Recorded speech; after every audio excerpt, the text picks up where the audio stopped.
sortie de la 34e promotion de l'école militaire interarmes de Koulikoro, baptisée promotion Damien Boiteux, premier officier français tué pendant la lutte contre le terrorisme au Mali. Le président de la République par intérim, présent à la cérémonie, a invité les jeunes officiers à plus de professionnalisme.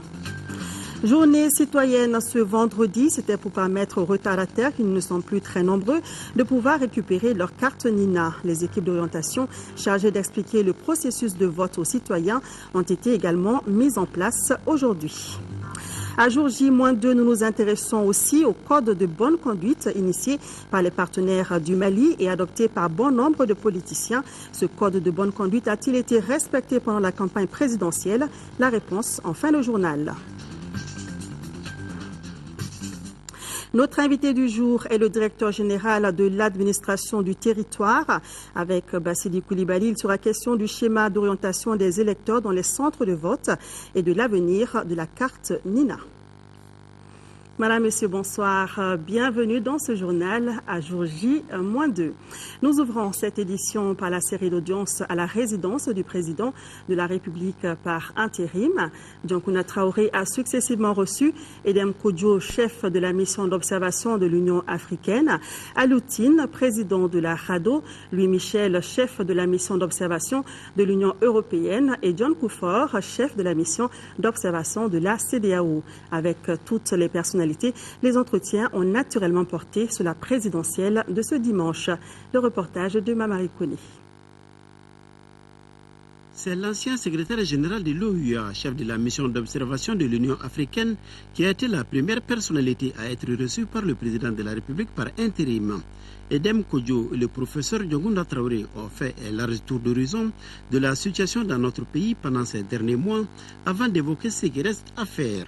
Que tout se passe dans le calme, que tout se passe dans la tranquillité, qu'il n'y ait pas d'affrontement de quelque nature que ce soit, que le peuple laissé à lui-même se détermine clairement en son âme et conscience.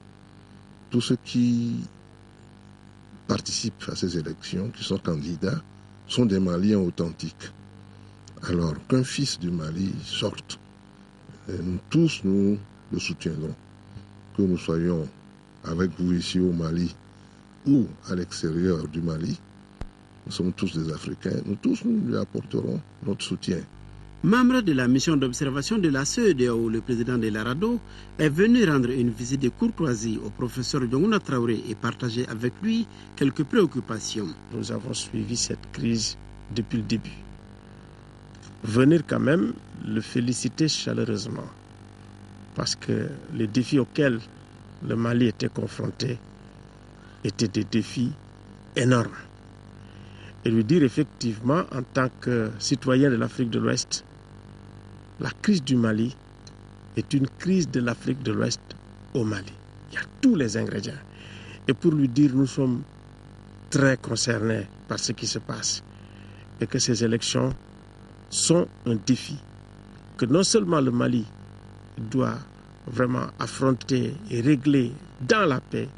La présidente de la Commission nationale des droits de l'homme a mis cette audience à profit pour remettre une copie du rapport 2012 de la CNDH au président de la République par intérim. Présent à Bamako dans le cadre de l'observation du scrutin de dimanche prochain, au compte de l'Union européenne, Louis Michel a tenu à venir féliciter l'un des artisans du processus électoral au Mali. Il a cru avant tout le monde qu'il fallait être volontariste et qu'il fallait des élections présidentielles rapidement. Et il a dit, et c'est tout à son honneur, il a dit que pour redresser le pays, on ne pouvait pas le faire avec un gouvernement et avec des institutions de la transition.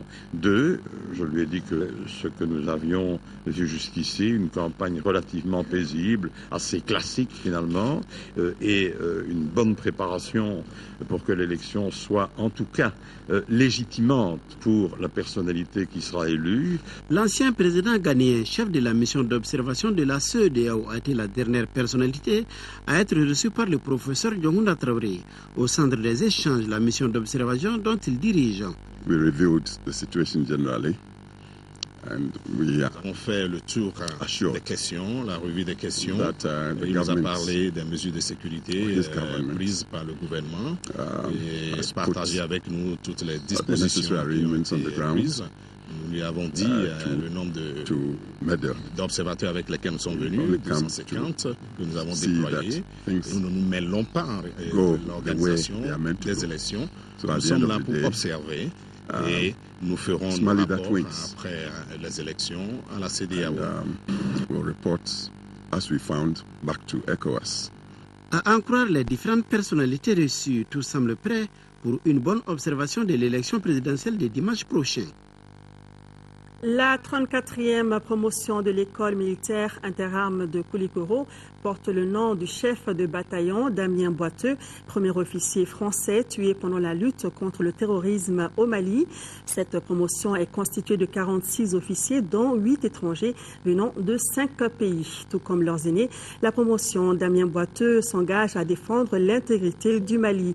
La cérémonie de baptême était présidée par le président de la République par intérim. Dioncouna Traoré a exhorté les jeunes officiers à plus de professionnalisme. Mohamed Diarra et Dembawana sont nos envoyés spéciaux.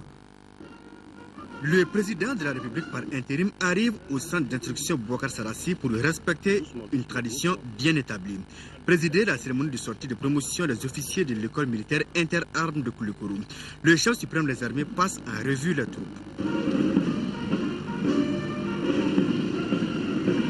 Le décor planté, les héros du jour se mettent en ordre de bataille. Il s'agit bien de la 34e promotion de l'EMIA. La promotion porte le nom du chef de bataillon Damien Boiteux.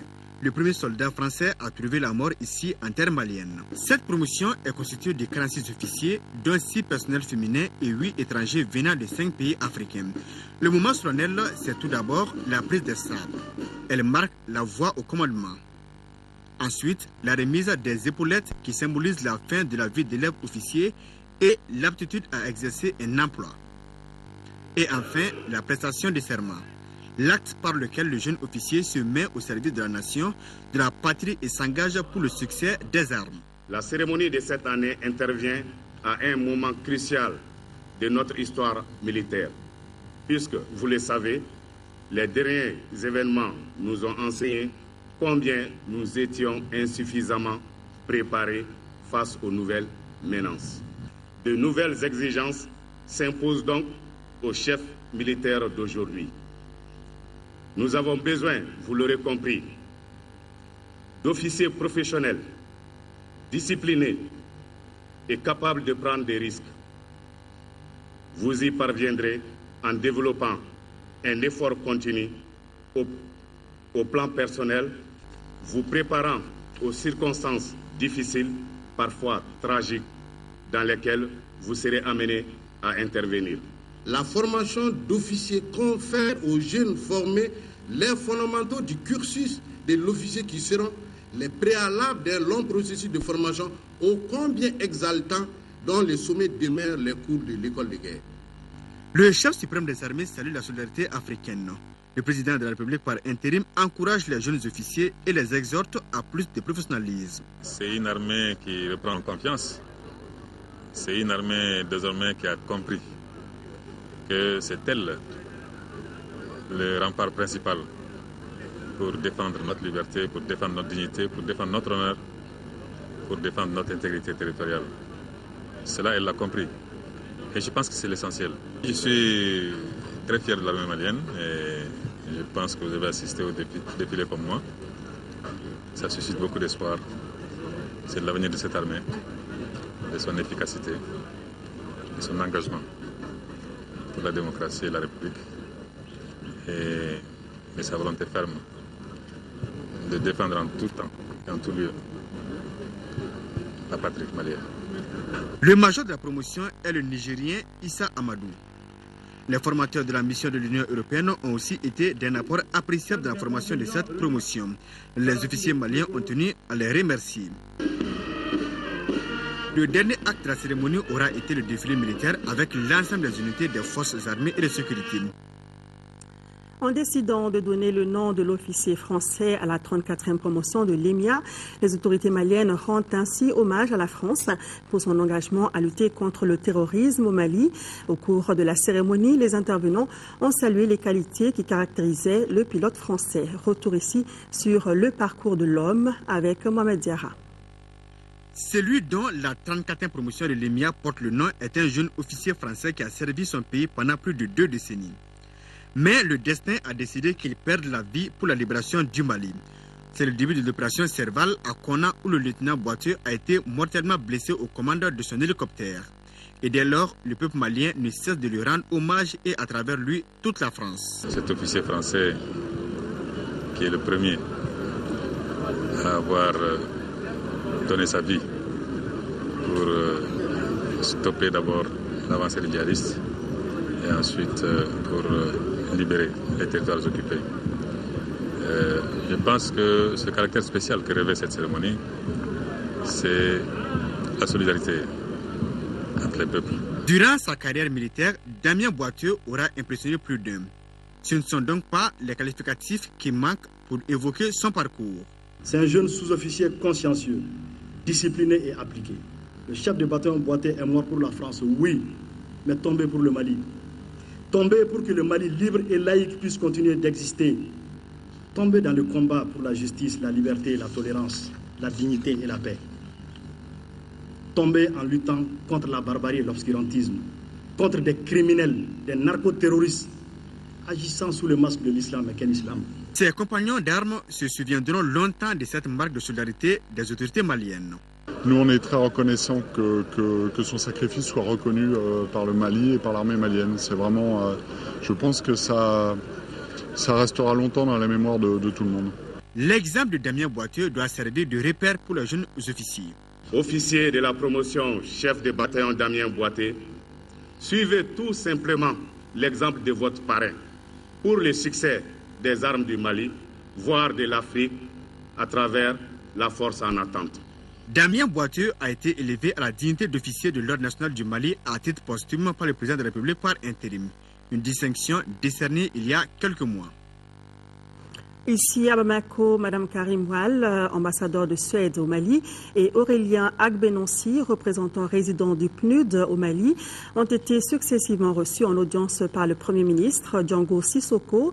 Les entretiens ont porté sur le raffermissement des relations entre la Suède et le Mali et l'appui du système des Nations Unies dans notre pays. Reportage de Nando Dambélé.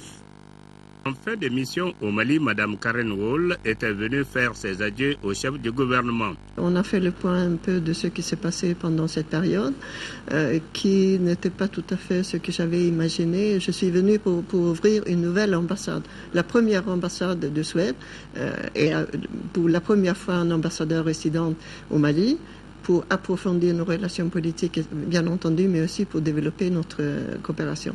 Malheureusement, il y a eu les événements de 2012, qui a été une tragédie pour le Mali, qu'on a suivi avec beaucoup de regrets, bien entendu.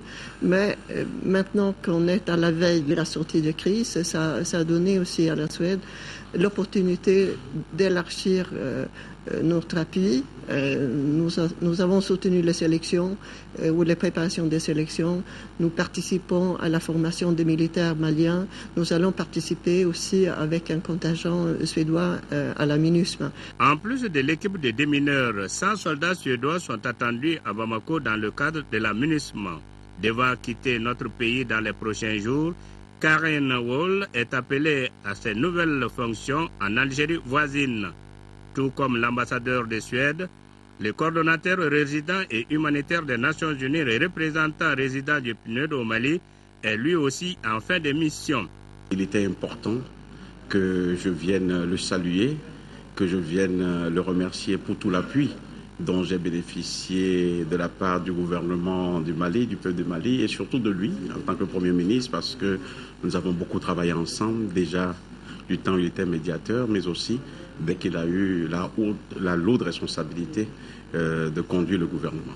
Les grands moments que je retiens de mon passage au Mali, c'est le fait que nous ayons pu, dans une solidarité, dans une convergence d'expérience, convergence d'intelligence, que nous ayons pu, dans des conditions particulièrement difficiles, apporter des solutions aux problèmes qui se posaient.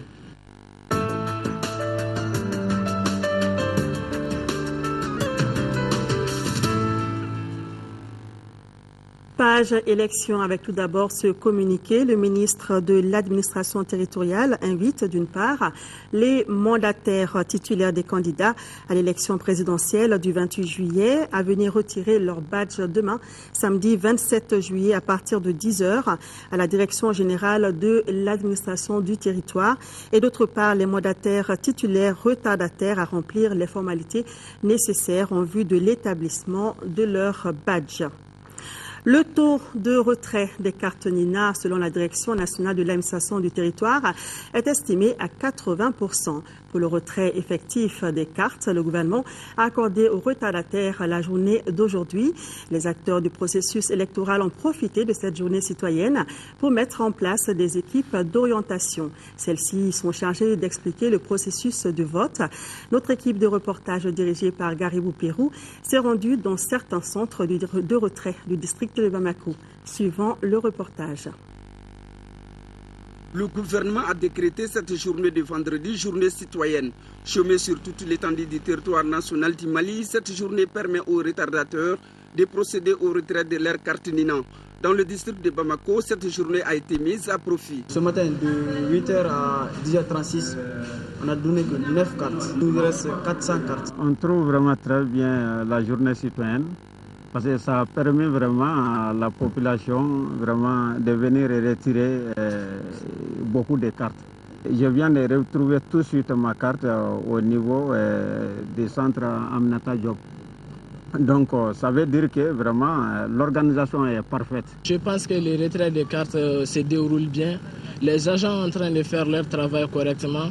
Ensuite, tu viens, tu ne trouves pas de problème, tout est bien organisé. À côté des équipes de remise des cartes NINA, la Direction générale aux élections a mis d'autres dont la mission est d'orienter les électeurs vers leur bureau de vote respectifs. Nous sommes là pour l'orientation des électeurs. Ceux qui ont déjà leur carte NINA, on leur montre leur bureau de vote. Aujourd'hui, je suis venu chercher ma carte NINA et je suis vraiment d'accord et satisfait avec le gouvernement qui a accordé cette journée-là pour nous aujourd'hui. On n'a eu que 82%. Les 18%, jusqu'à présent, on n'a pas eu. La journée citoyenne, c'est aussi des séances de formation à l'endroit des agents électoraux. Il s'agit d'expliquer aux acteurs tous les processus du vote. Je suis là pour mener des campagnes de sensibilisation, d'information et de communication, pour bien imprégner les gens sur l'importance de la carte NINA, le retrait de la carte NINA, et comment l'obtient-on et le processus de vote également. Le processus électoral du dimanche est un test dans l'utilisation du fichier biométrique. Il est maîtrisé dans sa généralité par les électeurs. La date limite de retrait des cartes étant prévue pour demain samedi à minuit et connaissant que le seul document officiel pour voter est la carte NINA, il est utile d'avoir ces documents au plus près de soi si l'on veut vraiment remplir son devoir civique. L'Union européenne renforce sa mission d'observation électorale au Mali. Les 30 agents de la mission d'observation supplémentaire ont regagné aujourd'hui leur lieu d'activité. Le chef de la mission, qui a rencontré les hommes de médias, a rassuré les uns et les autres de la neutralité de ces hommes dans l'accomplissement de leurs tâches. Le reportage de Adama Koudio. Les 30 agents supplémentaires de la mission d'observation de l'Union européenne à l'élection présidentielle du dimanche prochain ont quitté Bamako pour rejoindre leurs localités respectives.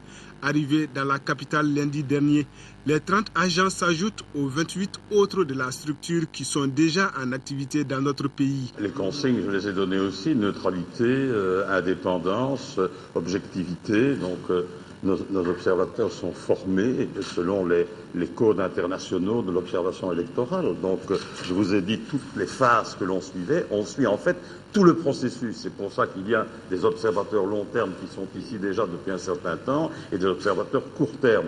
Donc, nous couvrons véritablement tous les aspects du processus électoral, depuis la formation des listes, depuis tout ce qui concerne la campagne électorale, la manière de dépouiller, la manière de former les membres des bureaux, toutes ces questions-là sont tenues. Au cours de la conférence de presse qu'a marqué la cérémonie de départ, le chef de la mission a fait des témoignages sur les allégations faites sur la circulation supposée des cartes Nina non personnalisées. Pour lui, Michel, aucune carte non personnalisée n'est en circulation. Une affirmation faite après vérification selon les chefs de mission. 8 millions de ces cartes ont donc été commandées et déduction faite des 6,9 millions d'électeurs identifiés dans le fichier biométrique. Il reste donc 1,1 million de cartes qui se trouvent en France dans les locaux de la société qui les a produites. Ces cartes sont vierges. Elles peuvent difficilement être utilisées car il faudrait non seulement établir de fausses cartes, ce qui est pratiquement impossible avec la biométrie, et il faudrait en même temps truquer les listes électorales, ce qui semble peu probable. Je voulais apporter cette information. Pour une élection transparente et apaisée, la mission compte mobiliser une centaine d'observateurs dans 5 régions du Mali et les districts de Bamako. Notons que c'est la première fois qu'une mission d'observation électorale de l'UE est déployée au Mali. Et à suivre après ce journal l'intégralité de ce point de presse de Louis Michel. Nous recevons tout de suite notre invité du jour, M. Bassili Coulibaly, directeur général de l'administration du territoire. M. Coulibaly, bonsoir. Bonsoir. Merci d'avoir accepté notre invitation. Alors nous sommes à jour J-2. Et pour faciliter le vote aux citoyens, vous avez prévu notamment un schéma d'orientation des électeurs. En quoi consiste justement ce schéma d'orientation? Merci bien pour m'avoir donné l'occasion justement d'expliquer aux électeurs ce schéma qui a été prévu. Et ce schéma comporte à peu près 5 volets. Le premier volet, comme vous le savez, ça c'est une disposition légale de la loi électorale qui stipule que les listes électorales doivent être affichées 7 jours avant le scrutin. Et depuis le 20 juillet, les listes électorales ont été affichées dans toutes les communes, dans tous les centres de vote, pour permettre aux électeurs de prendre connaissance de leur centre de vote, de leur lieu de vote, du bureau de vote. Donc ça, c'est le premier mécanisme qui a été développé pour qu'on puisse orienter correctement l'électeur. Ensuite, le deuxième mécanisme qui a été mis en place, c'est l'installation des lignes vertes. Et ces lignes vertes permettent aux électeurs, justement, en téléphonant à ces lignes vertes, au moins ces lignes vertes, de prendre connaissance, justement, de leur bureau de vote. Là aussi, c'est fonctionnel. Et depuis le 18 juillet, et à la date d'aujourd'hui, nous avons à peu près 1400-1500 appels que nous recevons, donc 200 appels par jour pratiquement. Et peut-on rappeler ce numéro si vous l'avez en tête? Ce numéro, il n'est pas à ma disposition, mais je sais qu'il est disponible à travers tous les moyens qui ont été développés à cet égard-là. Donc, les auditeurs ont été largement informés à travers l'ORTM par rapport à ces numéros-là. Ensuite, le troisième mécanisme qui a été développé, c'est la consultation par SMS.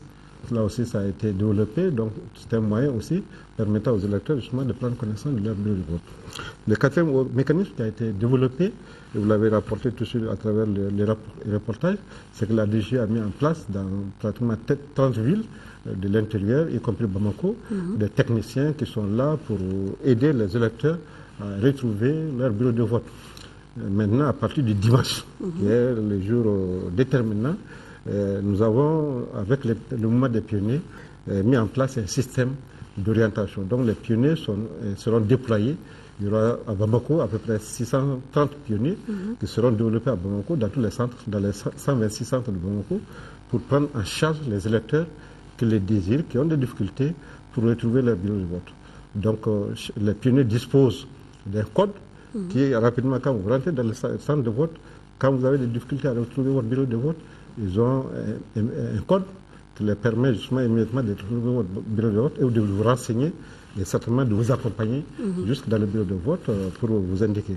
Très bien. Donc, pour résumer, évidemment, ça consiste en 5 étapes. Les équipes techniques, l'installation des lignes téléphoniques, la consultation via SMS, la liste électorale qui est déjà affichée et les pionniers. Parlons justement de ces pionniers. Pourquoi est-ce que vous avez choisi les pionniers? Vous savez, les pionniers, l'association des pionniers est une association reconnue d'utilité publique. C'est une association qui est vieille, très vieille, avec l'histoire de notre pays. C'est une association qui a une charte, la charte du mouvement pionnier à travers ses lois qui sont connues. C'est un mouvement qui est vraiment apolitique et qui a des valeurs fondées sur l'engagement, des valeurs fondées sur le patriotisme, des valeurs fondées sur le don de soi. Parce qu'à travers même le chant des pionniers, on dit que les pionniers sont prêts à donner son sang pour la patrie. Donc c'est une association reconnue d'utilité publique et de ce point de vue qui est au-dessus de toutes les contingences politiques, parce que depuis 1957 jusqu'à nos jours, c'est une association qui vit. C'est un modèle. Tout à fait. Et vous les avez formés pour cela? Non? Ils ont été formés.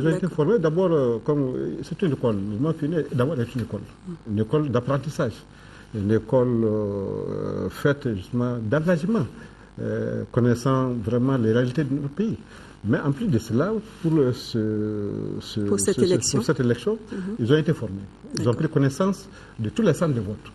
Très bien. Et ils ont les 126 centres de vote de Bamako, ils ont pris connaissance de la topographie des bureaux de vote.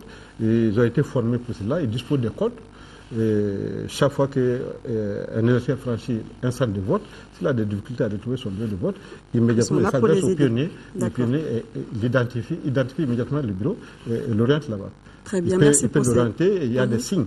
Vous connaissez le mouvement pionnier, il dispose des signes. Ils ont même dans leur mouvement des guides.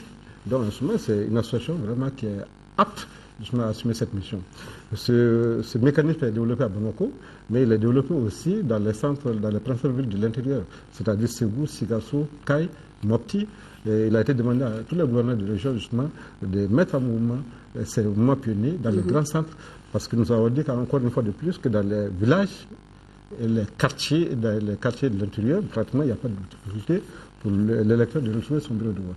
Donc à ce niveau-là, les principales difficultés peuvent se poser uniquement dans les grands centres urbains, Bamako, Ségou, Sigassou. Tout à fait, d'où les pionniers pour aider donc les électeurs. Alors nous votons encore une nouvelle fois avec le bulletin unique. Quelle est la procédure de vote avec ce bulletin? Bon, je pense que l'électeur malien est bien informé de la procédure de vote, mais il est important qu'on rappelle encore une fois de plus que c'est au moins de la carte NINA que l'électeur franchit le bureau de vote. L'électeur se fait identifier par la carte NINA. Sans la carte NINA, personne ne peut rentrer dans les bureaux de vote. On ne peut pas rentrer ni avec la photocopie d'une carte, on ne peut pas rentrer avec la carte d'une autre personne, uniquement votre propre carte. Et si vous faites violer ces dispositions, les forces de l'ordre vous mettront prendre des dispositions pour vous mettre hors d'état de nuire. Parce que là aussi, il faut que l'on soit clair et net. Personne ne peut franchir le bureau de vote avec la carte NINA d'autrui. Donc, c'est quand l'électeur franchira la porte du bureau, il va prendre connaissance des bulletins, il prend le bulletin il est unique, où il y a la photo de tous les candidats, avec un casier. Donc, après avoir pris le bulletin, il trempe l'index droit dans l'encre rigide. Et quand il trempe l'index droit dans l'encre rigide, il prend son bulletin, il va dans l'isoloir. Dans l'isoloir, il va mettre son doigt dans le casier réservé à son candidat. S'il se trompe pour mettre l'index sur la photo, c'est valable. Donc, mais ce qui est demandé, c'est essentiellement dans le casier blanc, où le nom du candidat est fixé. Donc, il met l'encre à ce niveau-là, il plie son bulletin, même si l'encre est portée sur la photo du candidat, c'est que le vote est valable. Le vote est valable. Nous insistons beaucoup que le vote est valable, même si l'index est porté par extraordinaire sur la photo du candidat. D'accord. Donc, après avoir plié le bulletin, il vient cette fois-ci au niveau de l'urne, il met son bulletin dans l'urne. Après avoir accompli cette activité, en ce moment, il va sur la liste d'émargement, où il marche. Ensuite, en sortant, il trempe l'index gauche dans l'encre indélébile. Et en ce moment, il sort. Et à la matière, c'est une expérience qui est là dans notre pays depuis 2002, parce que depuis 2002, nous votons avec le bulletin unique. Nous avons fait plusieurs votes au moyen du bulletin unique, que ce soit les votes présidentiels, que ce soit les législatives, que ce soit les communales, que ce soit les élections partielles. l'électeur malien est suffisamment formé aujourd'hui pour accomplir, en tout cas pour faire son vote. Tout à fait. Mais évidemment, ces précisions étaient très importantes, surtout par rapport à la validité du bulletin. Alors, vous avez évoqué tout à l'heure la carte Nina. On sait que les Maliens ont manifesté un grand intérêt pour la carte Nina. Mais cette carte Nina, après l'élection présidentielle, qu'est-ce qu'elle devient? Justement, c'est extrêmement important cette question parce que nous avons dit plusieurs fois que la carte Nina est un document extrêmement important. Un document très utile. Et le numéro d'identification, ce sera désormais ce numéro qui sera affiché sur tous les documents administratifs. Donc, sur les actes de naissance, les passeports, tous les autres documents dont l'administration va produire, c'est avec le numéro d'identification qui sera fixé sur ce document-là. Mais la carte Nina, dans les tout prochains jours, elle sera considérée comme la carte nationale d'identité. D'accord, en lieu et place de l'actuelle carte. En lieu et place de l'actuelle carte. Donc, les textes en la matière sont déjà élaborés. Le gouvernement se penchera sur ces textes-là et certainement il y aura des décisions qui vont valoriser davantage la carte Nina. Cela veut dire quoi? Encore une fois de plus, c'est que la carte Nina sera transformée dans les prochains jours en carte nationale d'identité. Donc, c'est un appel que nous lançons à tout le monde, tous ceux qui ont enlevé les cartes, qui doivent faire tout pour posséder ces cartes. Parce qu'il y a des rumeurs qui nous parviennent pour indiquer par-ci par-là que des gens sont en train de démarcher certains honnêtes citoyens pour essayer de prendre possession de leur carte ou de prendre leur numéro. Nous mettons en garde tous ces électeurs qui, de façon inconsciente, se laissent aller. Parce que cette carte, elle sera désormais une carte nationale d'identité. Donc, c'est extrêmement important que les gens gardent par devant eux la carte qu'ils viennent de prendre. Donc, nous souhaitons vivement que l'électeur soit conscient de cela, mais surtout que tous les citoyens disposant de leur carte, qu'ils les gardent par devant eux. La carte n'est pas cessible. Elle n'est pas cessible. C'est un document très important. Il faudrait que, personnel. Il est personnel.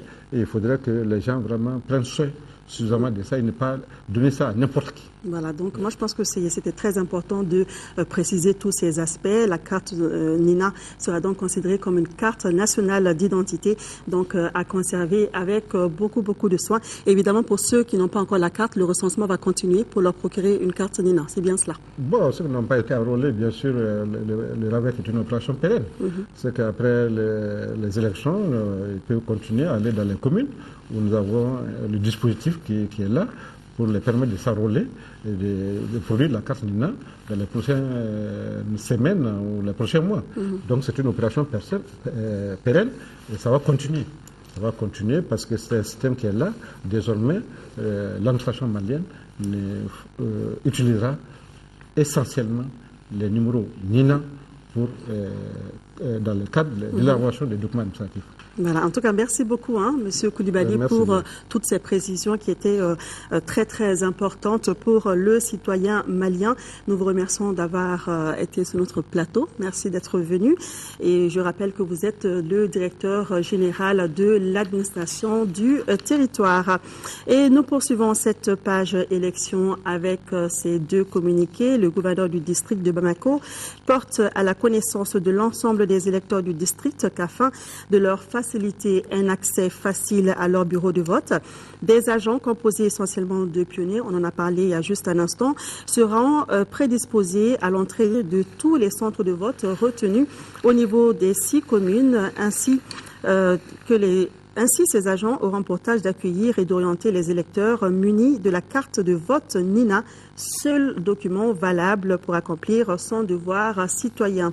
Et puis, le gouverneur du district de Bamako porte également à la connaissance des agents électoraux, présidents de bureaux de vote et assesseurs opérant dans les communes du district qu'en raison de l'occupation des régisseurs des communes à d'autres tâches, le paiement de la totalité de leur indemnité de formation s'effectuera dans les différents lieux de vote le dimanche 28 juillet. Le gouverneur du district de Bamako compte une fois de plus sur l'esprit civique et patriotique des uns et des autres. Parlons à présent des meetings de certains candidats. Le candidat de l'APR, l'Alliance pour le Mali, a sillonné plusieurs localités des villes de Mopti et de Tombouctou. Oumar Ibrahim Touré promet entre autres un Mali sécurisé pour un développement harmonieux. Nos envoyés spéciaux sont Mohamed Touré et Sidi Modibo Dambélé. Série de meetings et de rencontres du candidat de l'Alliance pour le Mali APR, Oumar Ibrahim Touré, dans les régions de Mopti et Tombouctou. Les militants APR de Mopti, Niafunke, Gundam, Djiré, Tombouctou et autres localités se disent prêts et promettent à l'unisson une agréable soirée électorale à leur candidat. Haranguant les foules, le candidat de l'APR dévoile son programme qui, selon lui, se focalise d'abord sur la sécurité, socle de tout développement. Notre ambition, c'est de pouvoir construire une armée dont nous serons fiers. Une armée que nous mettrons au niveau des armées onusiennes pour pouvoir non seulement maintenir l'intégrité du territoire, mais assurer la sécurité des personnes et de leurs biens. Le dialogue inclusif, basé sur nos valeurs de civilisation, dira Oumar Ibrahim Touré, tel doit être le tremplin d'un nouveau Mali où le sourire l'emporte définitivement sur l'épée. En venant ici, j'étais convaincu que j'allais recevoir un accueil exceptionnel et vous l'avez démontré. Merci, d'Iréen et d'Iréen. Si j'ai décidé de porter notre candidature, parce que je connais les problèmes dont souffre notre pays. Certes, j'ai ma petite expérience et cette expérience me permet de savoir toutes les difficultés que notre pays connaît aujourd'hui et particulièrement les régions nord du Mali. Le secteur rural, avec plus de 40% dans le PIB du Mali, est une des grandes priorités du candidat. L'éducation, la santé et l'emploi sont au cœur du programme du candidat de l'APR. Nous avions déjà par le passé connu des canaux par lesquels il faut passer pour employer les jeunes. Ces canaux-là vont être renforcés. Les structures qui ont en charge la gestion de l'emploi vont être également renforcées. Notre priorité va être le renforcement de l'éducation de base. Mais nous n'ignorons pas certainement les autres aspects. Paraphrasant Saint-Exupéry, le candidat Oumar Ibrahim Touré dit ceci à ses militants, je cite, « On ne voit qu'avec le cœur, l'essentiel est invisible à l'œil. » Fin de citation. Vous portez dans vos cœurs, et moi et mon programme. Je vous exhorte donc à une élection sans violence, ni verbale, ni physique. Sortez massivement voter dimanche pour bâtir le Mali de nos rêves, de notre vision commune, dira-t-il. Après la sous-région, la candidate de l'Alliance Château 2013 a achevé sa campagne dans le nord du pays. Partout où elle est passée, Aïdara Aïchata Cissé a tenu à rappeler les raisons de son engagement pour briguer la magistrature suprême dans son pays. Reportage de Ibrahima Traoré.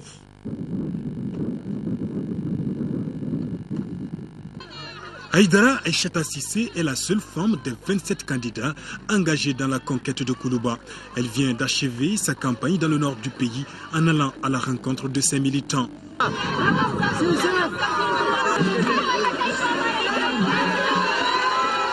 La candidate de l'Alliance Château 2013 s'est rendue presque dans toutes les villes du Nord pour expliquer à l'électorat son programme de développement.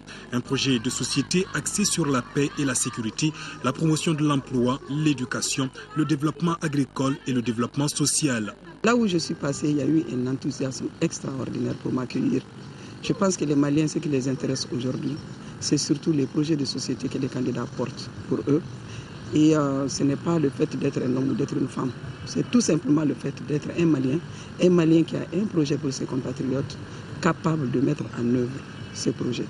Donc je suis très très heureuse de constater que la campagne tire vers sa fin et que les Maliens ont été à la hauteur de la tâche. Que les Maliens ont très bien compris que notre pays a été malade, que notre pays est encore un peu malade, que notre pays a besoin de tous ses fils autour de son chevet pour se relever de façon définitive. comme le dit mon slogan, pour un Mali fort. Le courage ainsi que les valeurs de solidarité et d'entraide qui caractérisent la candidate Chateau sont salués partout où elle est passée. Son périple l'a conduit également dans la sous-région. Haïdara Aïchata Sissé est allée convaincre ses compatriotes à voter pour elle dans le but de changer très vite le pays. J'exhorte tous les Maliens à voter pour moi. J'exhorte tous les Maliens à voter pour le courage politique. J'exhorte tous les Maliens à voter pour la rupture. J'incarne le courage politique, j'incarne la rupture, je crois que j'en ai montré les preuves. Et si les Maliens veulent que le Mali ne reconnaisse plus le problème qu'il a connu, je leur demande de voter pour moi. Voter pour moi en tant que Malienne qui a un projet pour les Maliens. J'ai parlé souvent de la parité. Si je suis élu président de la République, la parité ne va plus être un rêve au Mali. Je vais tenir compte des compétences des hommes et des femmes qui sont au Mali et des jeunes. Si je suis élu président de la République, je m'occuperai non seulement du Mali, mais des problèmes des Maliens en termes de santé et surtout en termes de communication.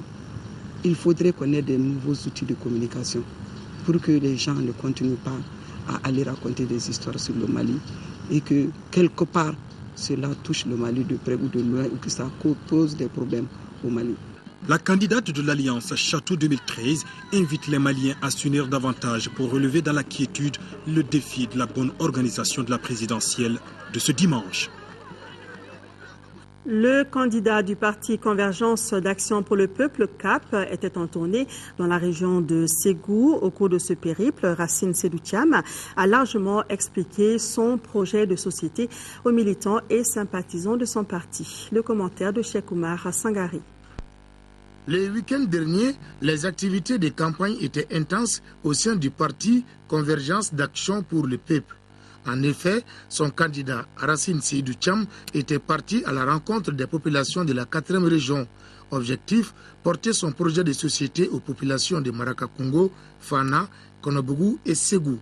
Partout où il est passé, le candidat et sa délégation ont été accueillis dans une ambiance de grand jour. À Marakakungo, première étape de la visite, les populations ont rassuré le candidat de leur adhésion à son projet de société. La localité de Fana a été la deuxième étape de ces périples. Ici, comme à Marakakungo, ce sont des militants engagés et confiants que Racine Sédou Thiam a rencontrés. L'étape de Fana a été marquée par des visites de courtoisie dans certaines familles. À Barawili, c'est en famille que le candidat, accompagné de son épouse Bintanjai, native de la localité, a été accueilli. Pour l'occasion, la place publique était noire de monde. Le secrétaire général de la Convergence d'Action pour le Peuple, Demba Traoré, a parlé de la vie du parti avant d'exhorter les militants à sortir massivement pour soutenir leurs candidats le jour du vote. Tour à tour, plusieurs membres de la délégation se sont adressés au public. Le candidat Thiam, quant à lui, il a d'abord salué la grande mobilisation de la population de Barawili. Il s'est ensuite adressé à ses militants en ces termes, je cite, « Je constate que tout est prioritaire aujourd'hui au Mali. Je trouve que le Mali est un chantier où tout est à construire ou à refaire. » Fin de citation. Le candidat s'est aussi entretenu avec les populations du village de Zambougou. La tournée s'est achevée par une rencontre avec les membres de la Convergence d'Action pour le Peuple dans la cité de Balanzan. Ont aussi pris part à cette rencontre les représentants des associations et organisations de jeunes qui soutiennent le parti. Partout où il est passé, Racine Sédou Thiam a expliqué aux militants et sympathisants les raisons de sa candidature. Il ambitionne d'offrir à tous les Maliens l'accès aux soins de santé gratuits à travers son projet de couverture sanitaire universelle et création de plusieurs hôpitaux de référence. Aussi, la mécanisation de l'agriculture par des financements conséquents et l'accès à l'eau potable. C'est la ville de Koutiala que le candidat de la Convergence pour le développement du Mali, CODEM, Ousseini Guindo, a choisi pour son dernier meeting, une campagne que le candidat juge enrichissante. Le commentaire de Sekou Konaté. C'est dans une ferveur populaire que le candidat de la Convergence pour le développement du Mali, CODEM, a été accueilli à son arrivée dans la capitale de l'or blanc, Koutiala. Concert de klaxons de moto, un beau monde sur le terrain rouge de Koutiala, animé par les cantatrices de la localité. Et c'est là que le candidat Ousseini Guindo a décidé de tenir son dernier grand meeting pour boucler une campagne électorale qu'il apprécie. Je remercie tous les Maliens, en réalité, qui nous ont fait confiance et qui nous accompagnent pour cette élection. Cette campagne n'a fait que renforcer davantage notre parti. Cette campagne a montré encore une fois à tous ceux qui croyaient encore que la CODEM était un petit parti. Et désormais, nous avons en tout cas un ressort puissant. L'occasion était donc bonne pour rappeler quelques éléments clés de sa vision pour le Mali. Une vision qui s'articule autour de la refondation de l'école, de l'armée, de la relance de l'économie pour redonner au Mali ce qui doit être sa place dans le concert des nations. Et l'atteinte de ces objectifs passe, selon le candidat, par le vote utile. C'est de dire en fait aux Maliens que de ne pas se tromper de choix. Quelqu'un qui n'a jamais géré, quand il promet quelque chose, je pense que ça peut susciter l'espoir, ça doit susciter l'espoir. Mais quelqu'un qui a déjà géré, qui a eu 10 ans, qui a eu 20 ans, qui a eu 30 ans, pour régler l'école, pour régler la santé, pour régler l'agriculture, viennent aujourd'hui encore, avec un nouveau projet de société, dire encore aux Maliens, je vous promets l'école, je vous promets la santé, je vous promets l'agriculture. Je pense que cela relève du mensonge. C'est pourquoi nous demandons aux Maliens de faire en sorte de faire un vote utile pour le Mali. Un vote utile pour le Mali, c'est un vote qui pourrait engendrer aujourd'hui le changement. Le changement dans la gestion des affaires publiques. C'est pour demander aux Maliens d'éviter de voter le statu quo. Parce que nous savons d'où nous venons. Nous savons les difficultés que nous avons vécues. De nombreux témoignages et messages de soutien sont venus réconforter celui qui se veut le pionnier du tournant générationnel. Et Ousseini Guindo d'inviter à une participation effective de tous les électeurs potentiels pour marquer le changement selon les candidats de la CODEM. Le candidat du PACP, Yaya Samaké, a réservé son ultime regroupement au mouvement de jeunes. Une coupe qui porte son nom a été le prétexte pour rallier les jeunes à sa cause. C'était hier sur le terrain des 759 logements de Yirimadio. Le reportage de Alouseni Touré. Pour son dernier meeting de campagne, Yaya Samaké sort le grand jeu au propre comme au figuré. En décidant d'aller à la rencontre de la jeunesse, il a voulu mettre l'accent sur le rôle que celle-ci devrait jouer en faveur de l'avènement du changement. Pour le candidat du PACP, les Maliens attendent de tourner une nouvelle page de leur histoire. Le Mali a besoin du dynamisme de sa jeunesse. On a toujours dit que nous sommes l'avenir de ce pays. L'avenir, c'est aujourd'hui. J'invite les jeunes Maliens à choisir mieux. J'invite les jeunes Maliens, ensemble, de se joindre au candidat Yaya Samaké pour que désormais le pouvoir se mette au service du peuple malien. Parmi les 26 candidats, en plus de moi-même, je peux garantir qu'aucun des candidats n'a réalisé des projets concrets qui affectent la vie des citoyens maliens autant que Yaya Samaké. Tous prônent le changement, mais le chemin pour y arriver diffère selon les candidats. Nyankoro Yaya Samaké a pour sa part déjà montré ses bonnes intentions. Les candidats viennent avec un programme. Yaya Samaké a des projets derrière lui, des projets qui ont affecté la vie de la jeunesse malienne, la vie de la femme malienne, la vie des familles maliennes. Voilà ce dont on a besoin aujourd'hui. Les promesses n'ont pas été tenues. Les promesses ne seront pas tenues. Celui qui a déjà fait pour ce pays le fera. Celui qui a abusé de ce pays, s'il en a les moyens, il en abusera encore. Le moment est venu que l'on peut appeler le moment malien. Ce moment malien soutenu par des amis comme Milmo, ce moment malien soutenu par la jeunesse malienne, ce moment permettra au Mali de se lever sur ses 53 ans et devenir une nation forte. Pour le Mali de se lever des cendres de la tragédie que nous venons de connaître, pour devenir une nation forte, une nation qui s'occupe de ses enfants, une nation qui a de l'autorité, mais une nation qui s'impose sur la scène politique nationale, internationale. Il faut en finir avec les discours et poser des actes. Le candidat du PACP est un homme engagé et volontaire. Aujourd'hui, les théories ne marchent plus. Pour l'école, je l'ai dit, Je suis le seul à nourrir l'idée qu'il faut une université dans chaque région du Mali. Je suis de ceux qui pensent que le Mali ne doit plus permettre au drainage de tous les cerveaux vers Bamako. Les autres régions en ont besoin. Je suis le seul qui pense que le financement direct et individuel de l'éducation est de mise au Mali. Les universités ne sont plus redevables au peuple malien. Les universités ne donnent plus de résultats. Alors il faut changer cela. Il faut faire en sorte que les infrastructures scolaires sont rapprochées aux populations. Et cela, je le dis, je l'ai déjà fait en construisant 16 écoles, en les rapprochant aux jeunes filles maliennes, en faisant en sorte que la disparité entre les filles et les garçons se réduise. À l'instant des jeunes qui, au bout d'un long match de football, savourent leur victoire, Nyankoro Yesamake aura travaillé dur jusqu'à la dernière minute. Verdict dans les urnes ce dimanche 28 juillet. Le Parti citoyen pour le renouveau PCR a organisé son meeting à Nyono. Ousmane Ben Fana Traoré a expliqué aux militants son projet de société. Le commentaire est de Garibou Pérou.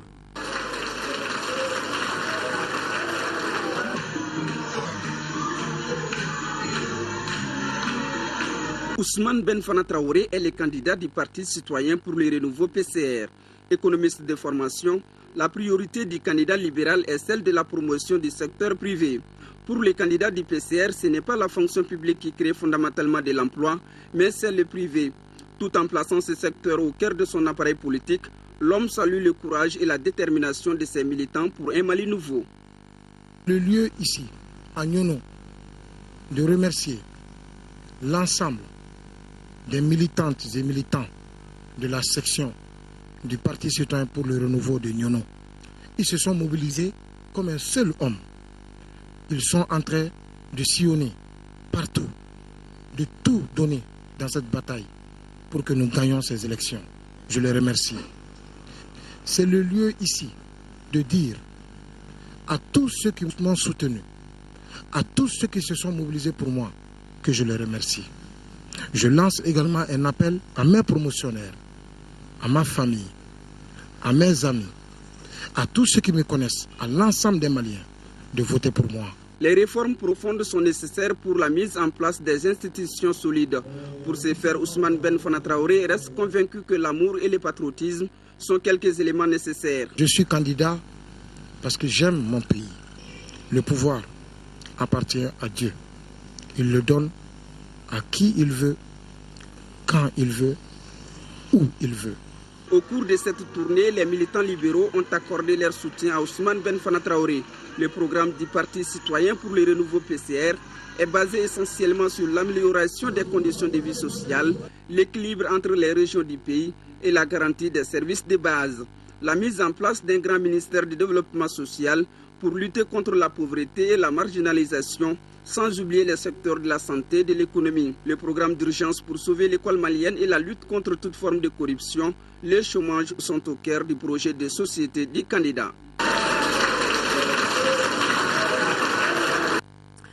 Le candidat du RPDM, Rassemblement pour le développement du Mali, était jeudi à Ségou, dans la capitale des Balanzans. Cheikh Modibo Diarra a tenu un meeting pour expliquer à ses militants et sympathisants son ambition pour le Mali. Le reportage de Kandé Silla. Le CAP, le palais présidentiel de Koulouba. C'est pour expliquer cet objectif majeur que le candidat du Rassemblement pour le développement du Mali, Cheikh Modibo Diarra, a rencontré au stade municipal de Ségou ses militants et sympathisants venus de l'ensemble des 7 cercles de la région et d'ailleurs. Enfant du terroir, selon l'astrophysicien malien et non moins ancien Premier ministre de la transition en cours, le Mali est riche de son sous-sol et des hommes. Ce qui manque, c'est un guide éclairé pragmatique. La vision de Cheikh Modibo Diarra est de bâtir une société égalitaire à travers des secteurs fiables et viables comme l'agriculture. Je veux créer une armée formidable qui va assurer la sécurité de tous les citoyens et l'intégrité du territoire en permanence. Et dans ce climat apaisé maintenant, inviter mes compatriotes à travailler d'arrache-pied en comptant d'abord sur nos propres ressources, où toute aide qui viendrait de l'extérieur ne serait qu'un appoint dont le manque, n'est-ce pas, ne tarderait pas nos projets, à mettre en chantier des projets pour pouvoir maintenant donner la sécurité alimentaire à tous nos concitoyens nous assurer que nos concitoyens ont accès à des soins de santé, mais mieux que ça, que la prévention des maladies. Une politique, n'est-ce pas, publique de santé axée sur la prévention, surtout en ce qui concerne les maladies chroniques telles que le diabète et la tension, ce qu'on appelle l'hypertension, n'est-ce pas? Et en même temps, se tourner vers le problème le plus difficile, qui est le problème de l'éducation. Et en ce moment, je pense que nous avons beaucoup plus de chance en réorientant notre école. Dans le cadre de la mise en œuvre de son projet de société, le candidat du RPDM a une expertise et des solutions toutes trouvées et avérées. Le projet que je leur propose, ce sont des éléments de projet qui ont été testés ces 13 dernières années. Avant même que je ne sache que je rentrais dans la politique, à travers ma fondation, j'ai eu à tester beaucoup de ces projets et il s'agit simplement de les étaler maintenant à une plus grande échelle au niveau du pays. Aussi, son expérience passée à la tête du gouvernement plaide en sa faveur. Grâce à la tradition, les gens ont su au moins que je parle bambara et que je travaille beaucoup et que moi-même je ne touche pas à la chose publique et que je ne laisse pas quelqu'un d'autre toucher à la chose publique lorsqu'elle m'est confiée. Ne serait-ce que ça c'est déjà un pas en avant. Maintenant, mon projet de société est là, il est très très détaillé. Les gens peuvent le regarder et voir qu'il est monté de façon à ce que cela ne puisse pas échouer du tout. Cet espace de communion a été une occasion pour les militants et sympathisants du RPDM de témoigner toute leur confiance à leur candidat pour le rendez-vous de dimanche prochain. Meeting du parti Sadi à Kolondiéba hier. Dr Oumar Mariko ambitionne de moderniser l'agriculture, de relire les contrats miniers et de consolider la paix. Envoyés spéciaux à Kolondiéba, Toumani Diabaté et Moïse Traoré. La rosée et le feuillage de l'hivernage sourient aux candidats du parti Solidarité africaine pour la démocratie et l'indépendance Sadi. Sur un parcours chaotique d'une vingtaine de kilomètres, des militants enthousiasmés accueillent l'enfant du pays. Un cheval blanc et un portrait du candidat ouvrent la procession. Une fois à Kolondiéba, les organisateurs et les services d'ordre ont du mal à frayer un chemin au leader. Le message est livré en une vingtaine de minutes en bambara et en français.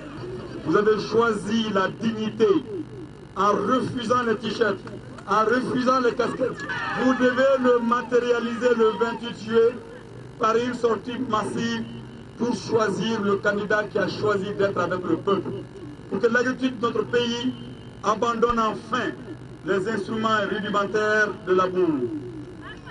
Pour qu'enfin notre pays puisse faire en sorte qu'il y ait une maîtrise totale de l'eau, avec le développement, la diffusion des semences qui ont été élaborées, mieux élaborées par nos différents instituts de recherche. L'orateur déplore l'égoïsme au sein de la classe politique où on se déchire pour des postes ministériels mais jamais pour l'implantation d'une usine par exemple.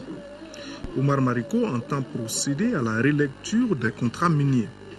Les localités qui reçoivent des usines doivent être les premières à en tirer des bénéfices. Une fois au pouvoir, la figure du mouvement démocratique s'attellera à l'instauration d'une paix véritable.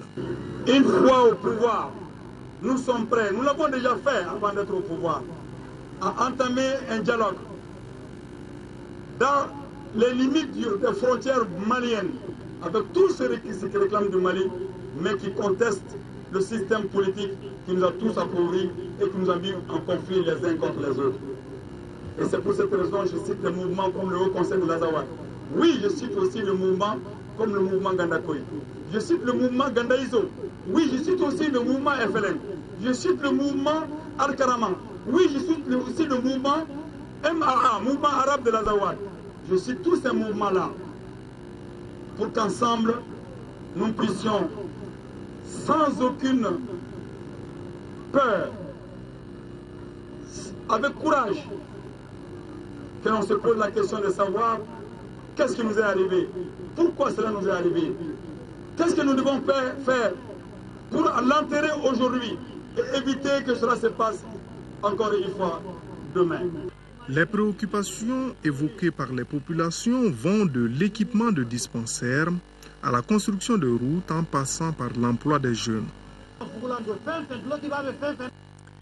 Le candidat de l'Union pour la République et la démocratie URD, Soumaïla Cissé, a mené hier une caravane à travers le district de Bamako, une manifestation qui s'est achevée par un rassemblement des militants du parti sur l'avenue du Mali dans la zone ACI 2000. Le reportage de Soumaïla Berté.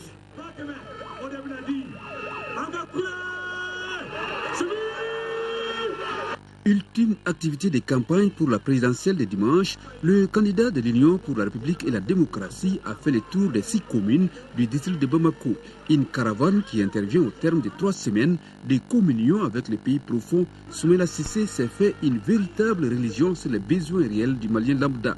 Maliennes et Maliens de toutes les régions, de chaque village, de toutes les communautés, de toutes les sensibilités. Je vous ai entendu et nous nous sommes confiés l'un à l'autre. Maliennes et Maliens, vous qui aimez tant votre pays, ce dimanche, notre Mali va être au cœur de l'actualité mondiale parce qu'il va vivre et réussir, je dis bien réussir, une de ses plus importantes étapes de sa longue et riche histoire. Mais ce dimanche, notre Mali battra surtout dans nos propres cœurs de citoyens et de républicains pour donner vie et vérité à nos espoirs de paix, de réconciliation, d'unité et de reconstruction. Le candidat de l'Union pour la République et la démocratie appelle à une mobilisation exceptionnelle le dimanche 28 juillet. Soumaïla Cissé est formel. Seul un vote massif de ses compatriotes redonnera à la démocratie malienne toutes ses lettres de noblesse permettant de relever les défis économiques. Il n'existe pas d'autre voie vers notre avenir démocratique et notre solidarité nationale que le vote que vous ferez ce dimanche en toute conscience des enjeux futurs et de la valeur de l'homme qui devra les relever avec vous chaque jour. L'amélioration des revenus et des conditions de vie des jeunes et des femmes sont au cœur de nos stratégies de développement pour un Mali nouveau. Bâtir un Mali nouveau, Soumaïla Cissé entend le réaliser une fois élu avec l'ensemble des Maliens.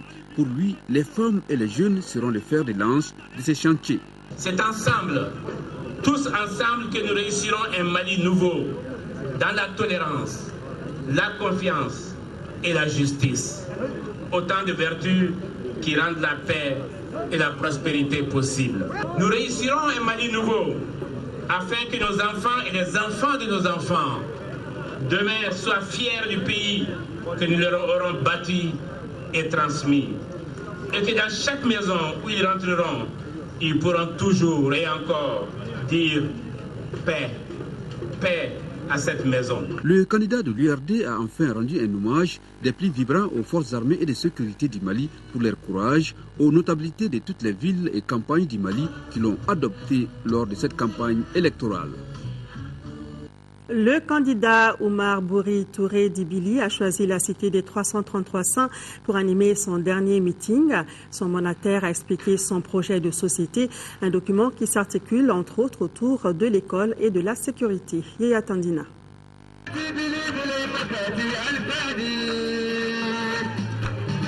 Ils sont sortis massivement, les amis et sympathisants du candidat indépendant Oumar Bouri Touré Dibili.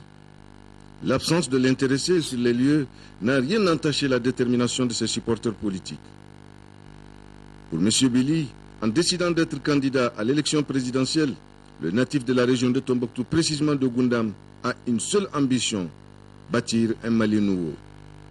Selon son mandataire, pour concrétiser cette ambition, le candidat s'est fixé 5 objectifs prioritaires qui constituent le pilier de son projet de société. Remettre sans délai le Mali au travail. 2.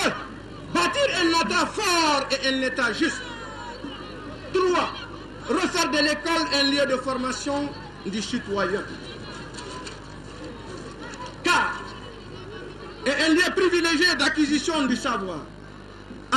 4. Assurer la sécurité des Maliens de l'intérieur et de l'extérieur. 5. Réaliser une véritable révolution agraire. Comme c'est le suffrage dont il sera question, nous venons le chercher auprès de vous, avec toute la courtoisie que cela requiert. C'est pour tout ce qui précède que nous vous demandons de nous faire confiance et de nous accorder votre suffrage en votant massivement Oumar Bouri Touré Dibili. Dans moins de 3 jours, le peuple malien portera son choix sur l'homme qui aura la charge de conduire sa destinée. Pour les jeunes du groupement d'action démocratique, Oumar Bouri Touré est celui qui peut assurer à notre pays la stabilité dont il a besoin. Au moment où le Mali est dans une période critique, au moment où le Mali a plus besoin de vous, au moment où le Mali a besoin vraiment d'une personne idéale pour pouvoir faire avancer le pays, pour pouvoir relancer l'économie du pays, également faire relever le pays sur ses 2 pieds. Ici, les artistes sont également acquis à la cause de Billy pour le voir un jour à Koulouba, et ces derniers sont prêts à le soutenir et à le servir.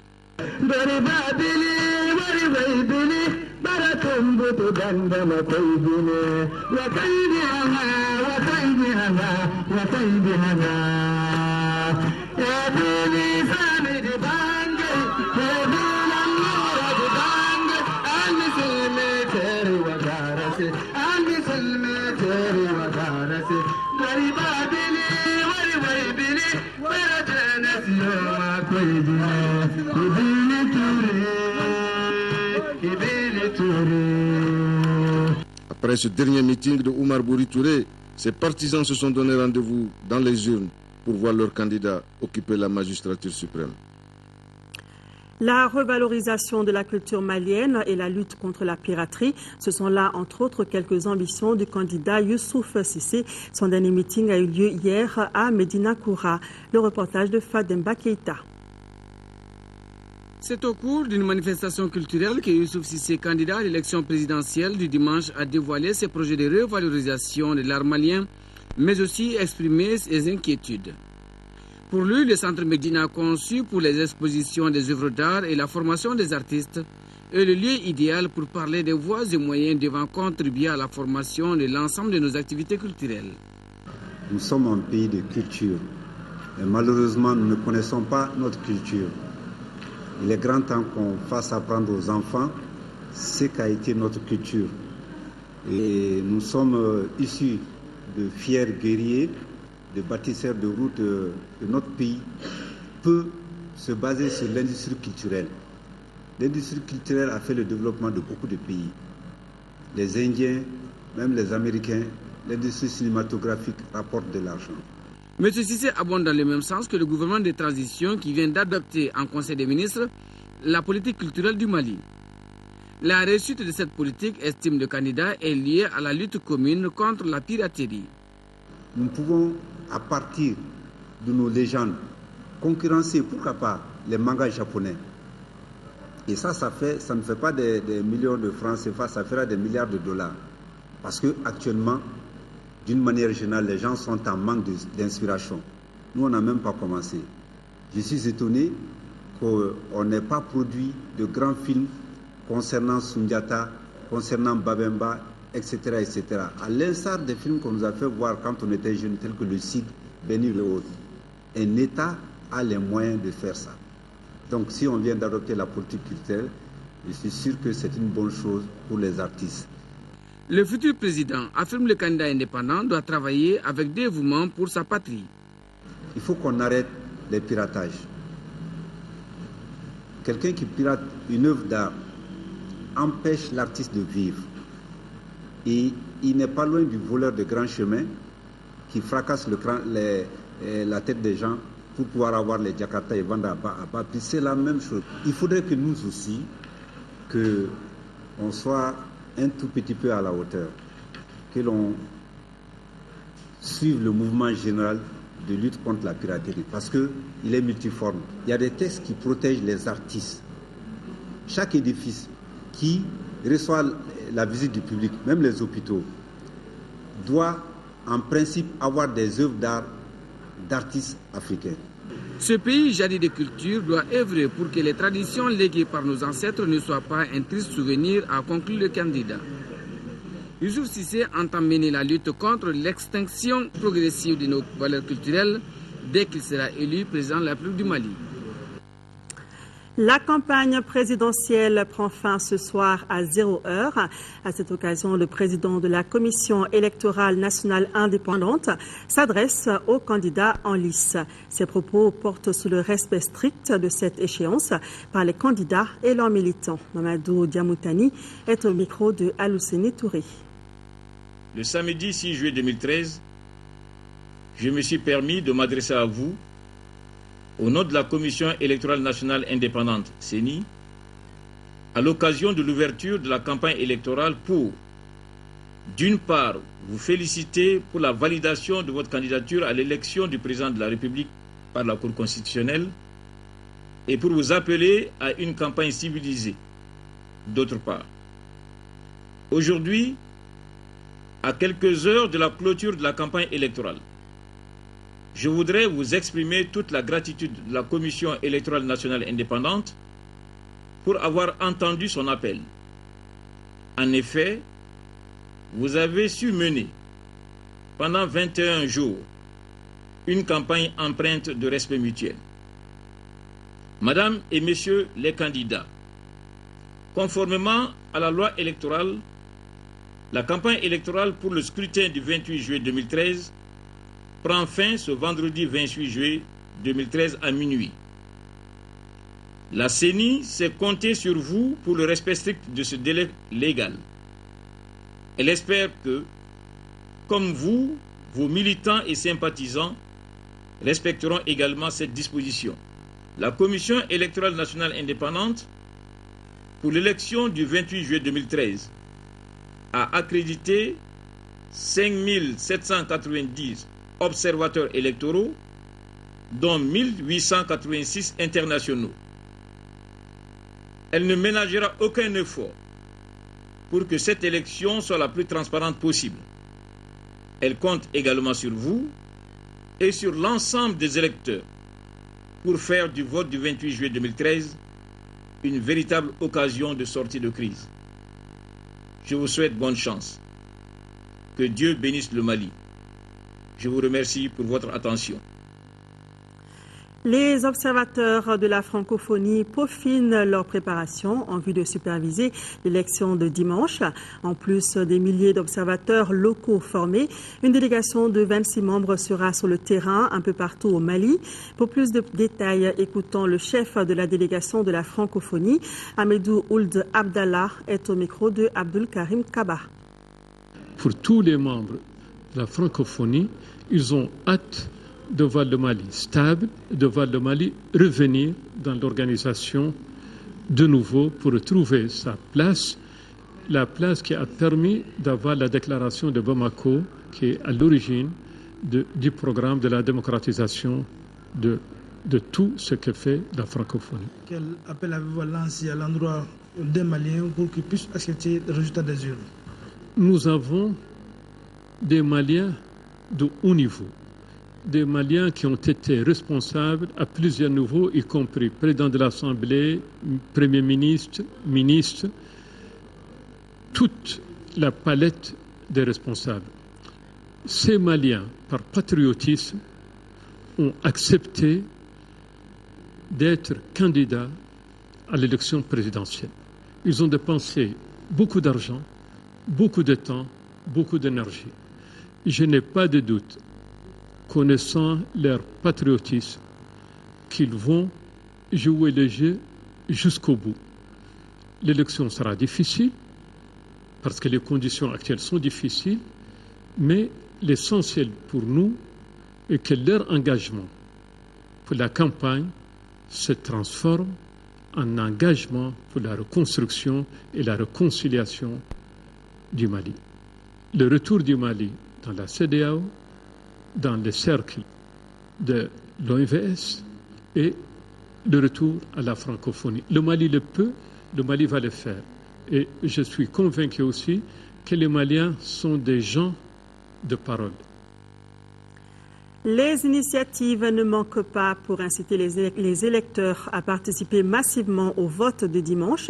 Ainsi, pour CAI, CRI 2002 a confectionné des pictogrammes pour sensibiliser les Maliens sur les opérations de vote. Son président, Dr Abdoulaye Sall, a remis ce vendredi matin des pictogrammes à tous les acteurs. La correspondance de Siaka Konaté. Des images pour expliquer à nos compatriotes, surtout ceux analphabètes, le processus électoral du retrait de la carte Nina au vote en passant par l'identification du centre et du bureau de vote.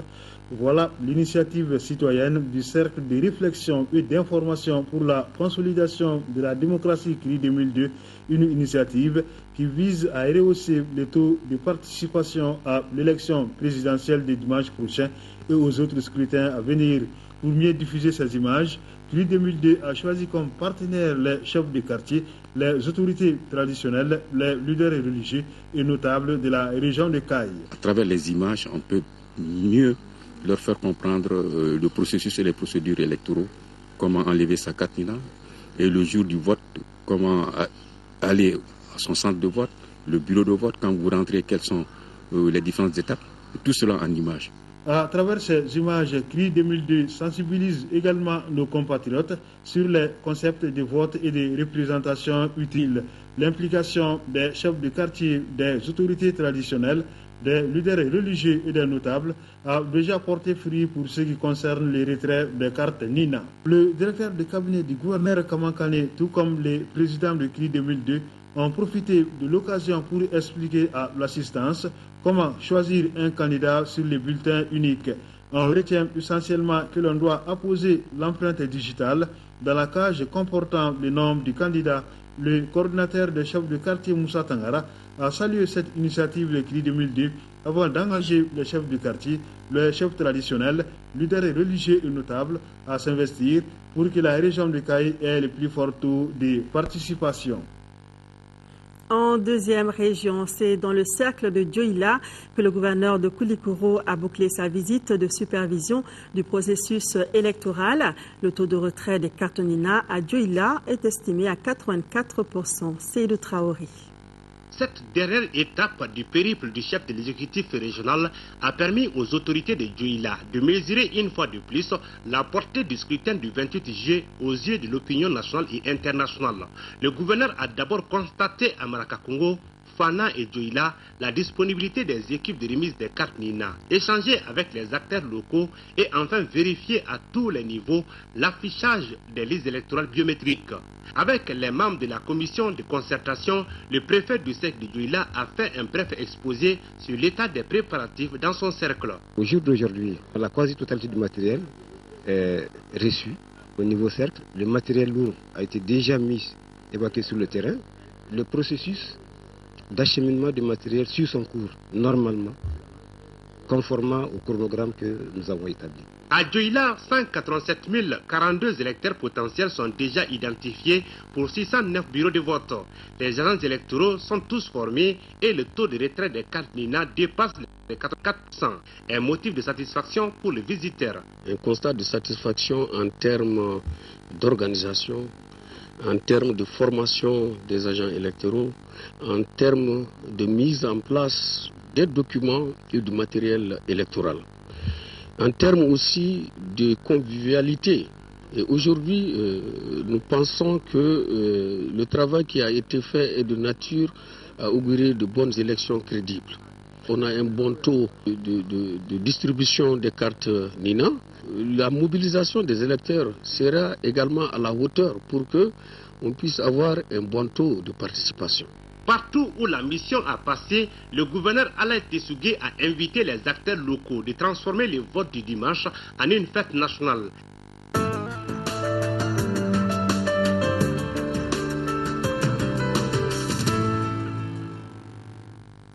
Voilà, la page élection met fin à cette édition. Merci de votre fidélité. Demain, retrouvez Aïssata Ibrahim Maïga dans l'édition de 13h. Je vous donne rendez-vous pour celle du soir. Merci de visiter notre site www.ortm.ml pour vous informer. Très bonne soirée sur l'ORTM.